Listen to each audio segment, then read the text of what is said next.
안녕하십니까. 여수MBC 뉴스투데이입니다. 여순사건 70주기 기념 학술대회가 어제 국회 도서관에서 열렸습니다. 한홍구 성공회대 교수는 기조 강연에서 군인들의 항명을 반란으로 규정하면서 여순사건에 대한 부정적 이미지가 굳어졌다며 당시 이승만 정권의 정치적 의도와 파장을 설명했습니다. 또 주제 발표에 나선 주철희 박사는 여순사건의 역사적인 성격을 정부의 반헌법적 명령에 맞선 항쟁으로 규정하는 것이 타당하다고 주장했습니다. 이어 박태균 서울대 교수는 여순사건은 세계사적 보편성을 갖는 사건이라며 시민들의 공감대를 얻기 위해서는 이를 증명하는 작업이 필요하다고 강조했습니다. 여순사건 70주기를 맞아 여수MBC가 마련한 특집 프로그램과 뉴스, 시민사회 움직임에 대해 지역 각계의 의견을 들어봤습니다. 시민들은 여수MBC의 5주 연작, 공공저널리즘 기획에 대해 큰 관심을 보이면서 균형감 있는 시각과 지역의 주도적인 노력이 필요하다고 지적했습니다. 박광수 기자입니다. 무고한 민간인들이 영문도 모른 채 끌려가고 총격을 받아야 했던 비극적 현장들. 처참한 현실을 담아냈던 당시 애절한 노래들이 어우러져 더욱 큰 울림으로 다가왔습니다. 노래가 아주 여운이 남더라고요. 앞에서 나왔던 이야기들이 마지막에 노래로 이렇게 뭐랄까 어우러진다 그랬나? 이렇게 표현된다는 것처럼 돼가지고 가슴이 참 이렇게 먹먹해지기도 하고. 방송을 보니까 너무 현실적이고 너무 가슴 아프고 언젠가는 해결해야 될 우리한테 숙제다라는 느낌을 받았습니다. 역사 재정립을 위해 지역 각계의 자성과 노력을 촉구하는 목소리도 이어졌습니다. 하나된 우리 대한민국을 위해서도 여수는 근현대사에서 너무나 중요한 역할을 차지하고 있는 그런 역사적 사건임에도 불구하고 그동안 이렇게 지역 여러 단체에서 좀 노력이 부족했던 것 같습니다. 그 많은 또 아픔을 갖고 있습니다. 그래서 이번 치유의 장이 돼야 될 것 같고 이게 방공의 문제가 아니라는 거죠. 인권의 문제로 좀 집중 더 조명을 하셔가지고 정말로 우리 지역사회의 문제가 해결될 수 있도록. 이념적 재단을 넘어 당시의 모든 가해와 피해 사실들을 균형감 있는 시각으로 봐야 한다는 주장과 함께 이제 경찰들이 많이 이제 초기에 여순사건이 확산되는 과정에서 많이 희생되고 이제 잔인하게 죽기도 하고 우익인사들이라고 하죠. 그분들도 이렇게 적잖이 지역에 있었는데 그분들은 많이 놓친 게 아닌가 싶습니다. 반란군으로 낙인 찍혀 무차별적 토벌의 대상이 됐던 14연대 군인들의 명예에도 이제는 관심을 기울여야 한다는 의견도 나왔습니다.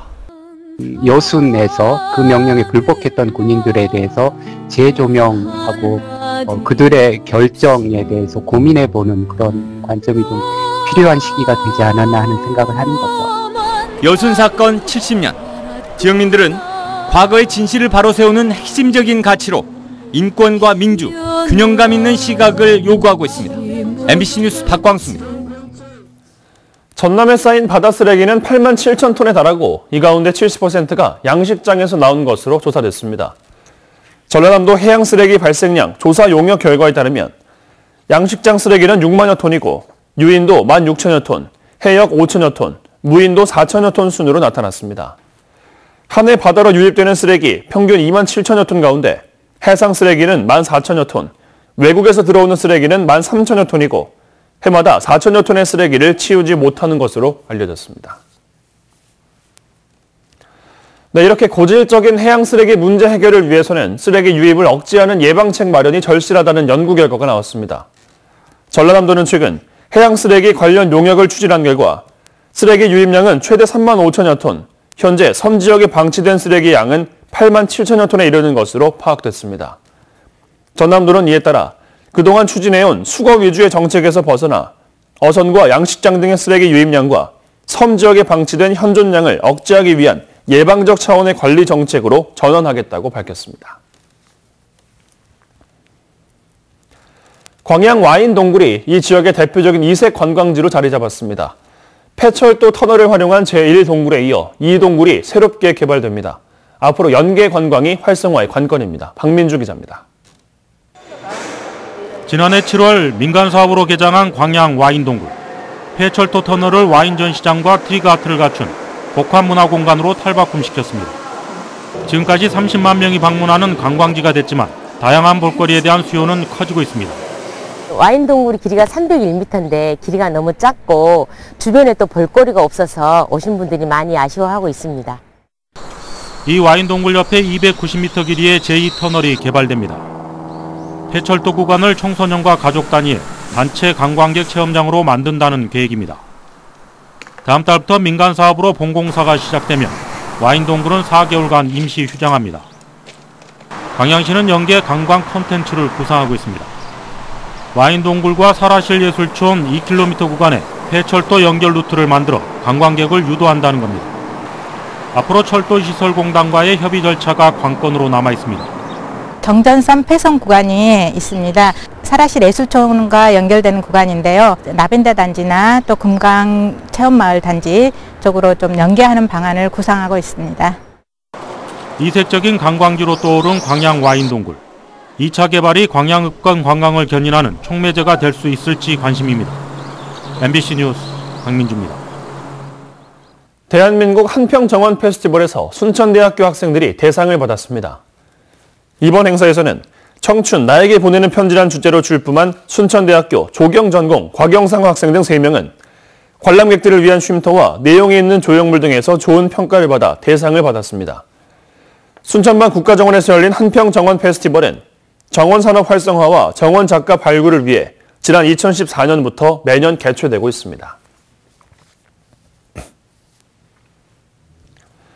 순천시가 내년 시승격 70주년을 맞아 다양한 홍보 활동을 추진합니다. 순천시는 전담 부서를 꾸려 2019년 순천 방문회와 관련한 실행 계획을 세우고 특히 20여 개 사업을 추진해 관광객 1,000만 명 유치에 나설 방침입니다. 이와 관련해 순천시는 어제 서울에서 관계자들과 함께 선포식을 갖고 지역 관광 활성화를 위해 유관기관 협업을 강화하겠다고 밝혔습니다.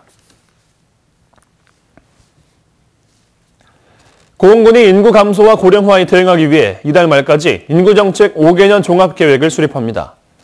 고흥군은 민선 7기 출범 직후 실무추진단을 구성해 인구정책 아이디어 톤 대회를 개최하고 5곳의 우수 지자체를 벤치마킹한 데 이어 슬로건 공모와 관련 조례 재개정을 마쳤으며 이달 안에 인구정책 5개년 종합계획을 수립할 계획이라고 밝혔습니다. 고흥군은 이를 위해 이번 주 2차 실무추진단 회의와 군민 100인 현답 토론회를 거쳐 부서별 인구정책 실적을 제출받아 인구대책 수립을 마무리한다는 계획입니다.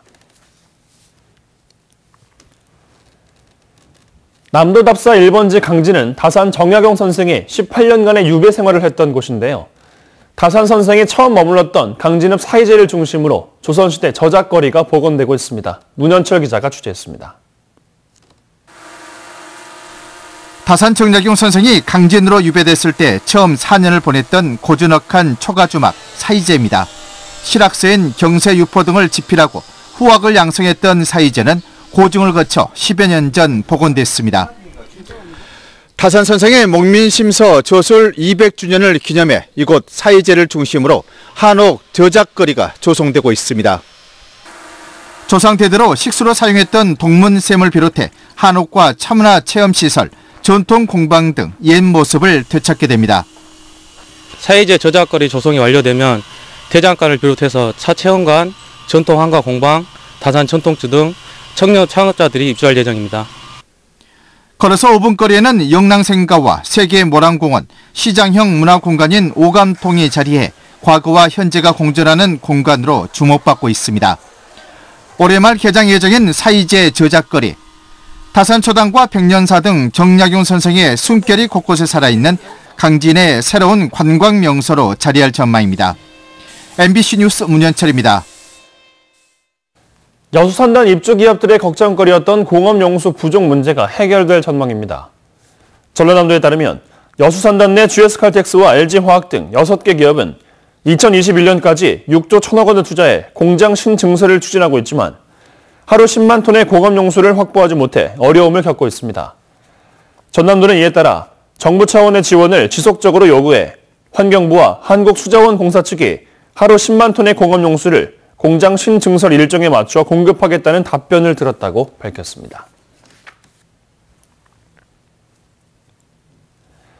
전라남도가 자연재해나 사고, 질병에 대비한 올해 가축 재해보험 가입비를 당초 계획의 2배까지 확대 지원합니다. 전라남도는 소와 돼지, 말, 가금류 8종과 사슴과 양, 벌 등 기타 가축 5종 등 총 16종이 지원 대상인 가축 재해보험과 관련해 올해 가입비를 1,400농가 42억 원까지 확대해 추가 지원한다고 밝혔습니다. 지난해 전남 지역에서는 1,900여 농가에서 4,100여 마리에 대한 가축 재해보험에 가입했으며 자연재해와 사고 등의 피해를 입은 축산농가 1,100여 농가가 보험금 233억 원을 지급받았습니다. 최근 5년 동안 순천교도소에서 100여 건의 사고가 발생한 것으로 조사됐습니다. 법무부가 국회 법제사법위원회 송기현 의원에게 제출한 자료에 따르면 2013년부터 지난해까지 전국 교정시설에서 4,400여 건의 사고가 발생했으며 이 가운데 순천교도소의 사고 건수는 111건으로 나타났습니다. 사고 유형은 폭행 상해가 절반 가까이로 대부분을 차지했고 교도관 폭행도 7.4%로 나타나 교도소 내 사고 예방을 위한 대책 마련이 요구되고 있습니다. 최근 6년 동안 도내에서 강력 범죄로 붙잡힌 청소년이 8,000명을 넘어선 것으로 나타났습니다. 전남지방경찰청에 따르면 2013년부터 지난달까지 살인과 강도, 성폭력 등 5대 범죄를 저지른 14세에서 19세 사이의 청소년 피의자는 8,800여 명이었으며 이 가운데 200여 명이 구속된 것으로 조사됐습니다. 범죄 유형은 절도가 4,500여 명으로 가장 많았고 폭력 3,700여 명, 성폭력 400여 명 순이었습니다.